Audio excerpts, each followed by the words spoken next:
我已靠着斜窗，看着來時的路，看雨也停了，風涼過的也不只是孤獨，彷彿聽見你的腳步飄向遠處，鐘樓鐘聲訴說着人們的思念，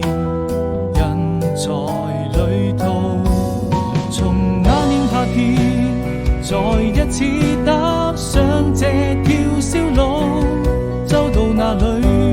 你是否會把一切都好好記住，鬆開手，等每個一場鮮花在你身邊翩翩起舞，